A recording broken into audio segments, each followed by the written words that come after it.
Halo teman-teman, salam dan bahagia. Perkenalkan, nama saya Trinudianto, mahasiswa dari kampus Universitas Sarjana Wiyata Taman Siswa atau lebih dikenal dengan nama UST.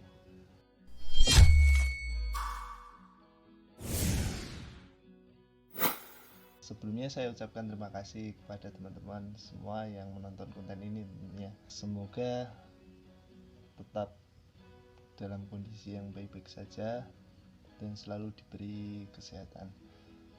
Pada kesempatan kali ini saya akan memberikan sedikit pengalaman saya pribadi tentunya mengenai bagaimana cara membuat bokasi dari pupuk kandang.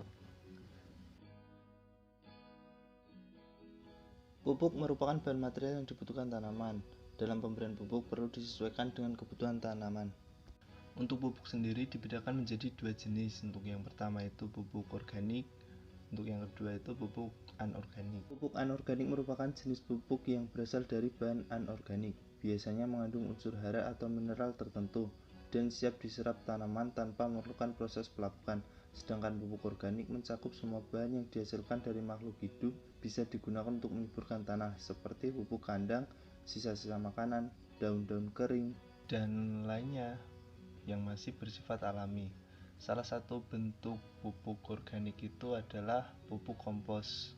Pupuk kompos merupakan bahan-bahan organik yang telah mengalami pelapukan atau penguraian dengan bantuan mikroorganisme.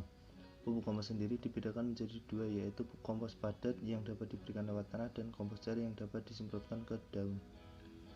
Nah, untuk proses penguraian atau proses pelapukan bahan-bahan organik dengan bantuan mikroorganisme itu disebut atau dinamakan bokasi. Dalam pembuatan bokasi ini terbilang cukup mudah gitu, tinggal siapkan alat-alat dan bahan yang akan digunakan.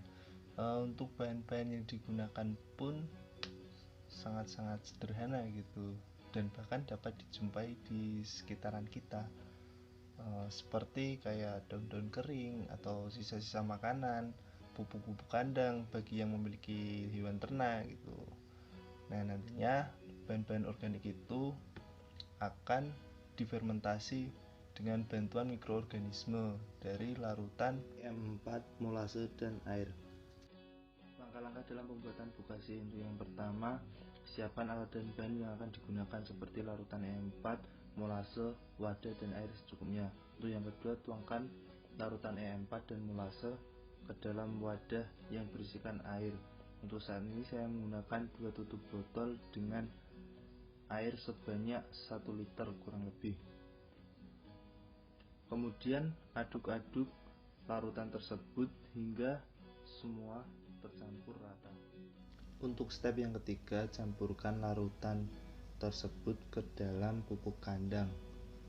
Kemudian aduk-aduk hingga campuran tersebut merata ke seluruh bagian. Pada kesempatan kali ini saya menggunakan sekitar 10 kg pupuk kandang. Untuk perbandingannya sendiri itu 1:1:50 sebenarnya. Untuk step yang keempat, tutuplah menggunakan karung atau terpal hingga semua bagian tertutup dengan rapat dan usahakan jangan sampai terkena sinar cahaya matahari langsung. Setelah itu tunggu 7-14 hari hingga proses fermentasi selesai. Untuk kesimpulannya, pupuk kompos ini biasanya digunakan dalam memperbaiki sifat fisik atau biologis tanah. Ya, pada dasarnya, jadi gini teman-teman.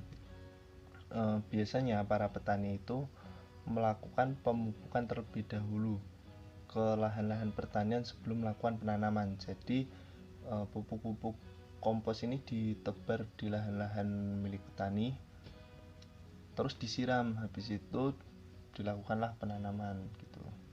Nah, tujuannya untuk memperbaiki sifat atau biologis pada tanah gitu, memperbaiki unsur-unsur hara di dalam tanah seperti nitrogen, fosfat, kalium, dan menambah unsur hara yang lain. Nah, biasanya digunakan pada masa pertumbuhan atau fase vegetatif dan juga generatif atau pembentukan akar, daun, dan batang.